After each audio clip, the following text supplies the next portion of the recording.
الكيكه بمذاق الكراميل والقهوه، كتجي رائعه وكتحمق، وواحد الريحه كتطلع منها، واحد المذاق ما نعاودش لكم، واحد الانسجام بين القهوه والكراميل كتجي خطيره خطيره خطيره. جربوها على حسابي. اجيو معايا تشوفوا المقادير سهله ما فيها لا محي لا والو. عندي هنا البنات 4 البيضات، الا كانوا بيضات كبار نحتاجو غير 3. غنزيدو هنا واحد الساشي ديال الفاني، غنزيدو واحد الكاس ديال السنيده، هذا راه كيعادل الكاس ديال العنبه، وغنزيدو واحد الساشي ديال فلون كراميل.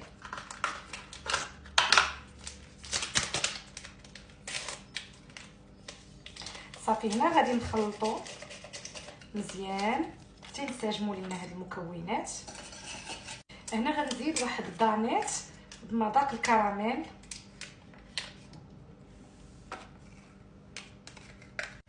هنا غناخذ واحد نص كويس ديال الحليب اللي زدت عليه واحد المعلقه ديال قهوه سريعه الذوبان، وغادي نزيدها على الخليط ديالي، وغادي نزيد واحد الكاس لاروب ديال الزيت. كاس لاروب، زيدوا غير كاس لاروب باش ما تجيش ثقيله، كاس ديما كيجيب الكيكه ثقيله.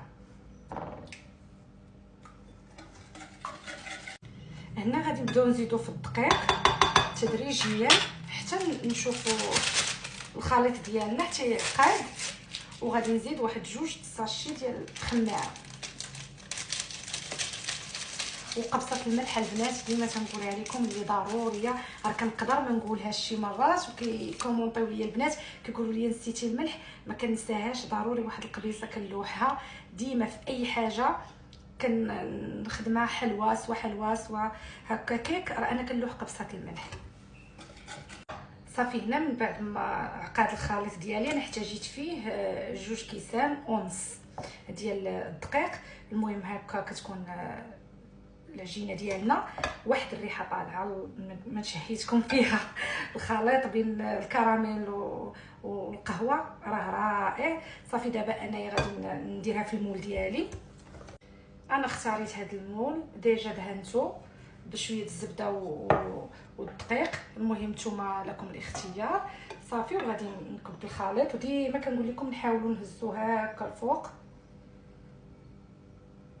صافي الفران غادي ندخلها دابا مباشره الفران ما كيكونش سخون عندي، ديما بارد، درجه الحراره 160 بين 160 و 180 على حسب الفران ديالكم، ونتسناو النتيجه ان شاء الله. هنا البنات غنشارك معكم واحد صوص كراميل اللي كيجي رائع، وغادي تعتمدوه في لي كيك ديالكم وفي بزاف ديال الوصفات. المهم هنايا خديت واحد الكاس ديال السكر سنيده، درتو في واحد المقله ولا كاسرونه ولا فاش ما بغيتي، درجه الحراره ناقصه، ايوا، وصافي وتخليوه على خاطرو حتى كيبدا يذوب، ما تحركوه ما والو حتى كتشوفوه بدا يذوب. هنا البنات ملي كيذوب لينا هذاك السكر كنزيد عليه هنا واحد المعلقه ديال الزبده. المهم مع التحريك نحركو مزيان.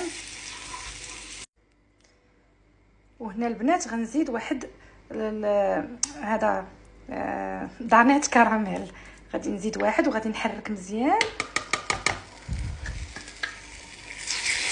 وشوفوا واخا يتحجر لكم البنات غير بقاو مع التحريك تحريك حتى يذوب. المهم البنات كيف ما قلت لكم ما تخلعوش منه فاش يتحجر، ها نتوما نبقاو غير نحركو راه هو داب دابا. شفتوا كيفاش داب مزيان، ما تخافوش، حيت شي مرات كيتحجر صافي بنادم كيصحابو خسر. وهنا كتبقى لي المرحله الاخيره، غادي ندوب فيه مرصوات هكا ديال الشوكولات. صافي ها الكراميل ديالنا واجد. الكيكه ديالي من بعد ما خرجات من الفران، وهنايا الكراميل اللي ديجا صوبت معاكم، صافي كنديرو هكا فوق منها الكراميل. وهذا الكراميل راه يبقى لكم في الثلاجه حتى شهر، تستعملوه في لي كيك ديالكم، راه كيجي خطير وكيجي رائع وكيصبر في الثلاجه. هانتوما كيف ما شفتوا. صافي وديك الساعه بغيتو ديروا اللوز، بغيتو ديروا اللي متواجد عندكم، انا ديما كنخلي لكم اختيار اللي عندكم استغلوه.